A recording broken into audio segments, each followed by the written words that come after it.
Durante muchos años se creyó que los neandertales eran una especie de homínido que poco o nada tenían que ver con el ser humano actual, Homo sapiens sapiens. Históricamente considerados como criaturas estúpidas y salvajes, los nuevos estudios y descubrimientos realizados en la última década han hecho caer la mayoría de mitos y creencias que se tenían sobre esta especie, desde la manera de cazar hasta las expresiones artísticas que desarrollaron o que también enterraban a sus muertos. La visión que existía tradicionalmente sobre el hombre neandertal ha dado un giro radical. Habitaron Eurasia aproximadamente desde hace 400.000 años, hasta su desaparición hace 40.000 años. Se sabe ya que el ser humano actual que habita esta zona del planeta heredó entre un 1,5% y un 2,1% de material genético de los neandertales. Ambas especies convivieron durante miles de años compartiendo algo más que el hábitat que los rodeaba, y los últimos descubrimientos han demostrado que el Homo neanderthalis está mucho más próximo al Homo sapiens que lo que tradicionalmente se creyó durante muchos años.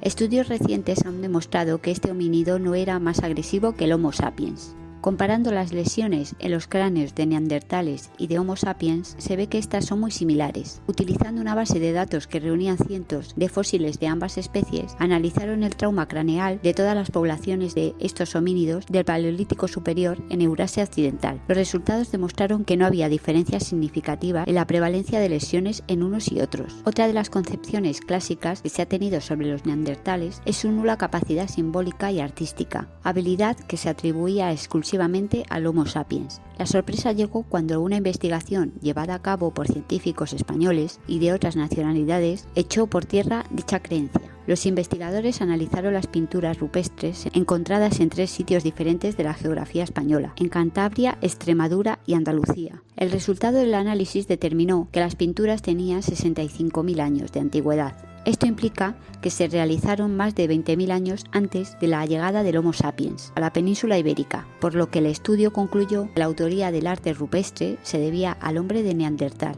Este fue uno de los descubrimientos que más revolucionó a la comunidad científica, ya que no solo se vio que los neandertales también fueron artistas como el ser humano actual, sino que lo fueron mucho antes que los humanos modernos, con lo que puso sobre la mesa el debate de las capacidades cognitivas de unos y otros. También decoraban sus cuerpos con adornos, tenían ciertas capacidades de pensamiento simbólico, hasta entonces solo reservadas en exclusiva al Homo sapiens. Uno de los descubrimientos más recientes que ha arrojado luz sobre el modo de vida de los neandertales se refiere a sus habilidades para la caza. Hasta hace poco se creía que las técnicas que utilizaban para cazar se basaban únicamente en el contacto directo con sus presas, con el riesgo que esto entrañaba. Sin embargo, investigadores del Centro Arqueológico y Museo para la Evolución del Comportamiento Humano de Neuwied, en Alemania, desarrollaron una nueva teoría al analizar las heridas en unos huesos de 2 ciervos de 120.000 años de antigüedad, provocadas por los neandertales. Observando el tipo de perforaciones y usando imágenes microscópicas y pruebas balísticas, los científicos consiguieron entrever cómo fueron provocadas las heridas e incluso cuáles fueron los ángulos de impacto. La conclusión a la que llegaron fue que dichas heridas se debieron a impactos provocados por lanzas de madera de corto alcance. Esta técnica de caza, basada en la emboscada y con armas a distancia, sugiere que los neandertales necesitaron de la cooperación y la comunicación entre ellos para llevar a cabo esta técnica. También sabían cocinar y eran capaces de controlar el fuego. Esto se descubrió gracias a los hallazgos en cuevas de Irak y Bélgica,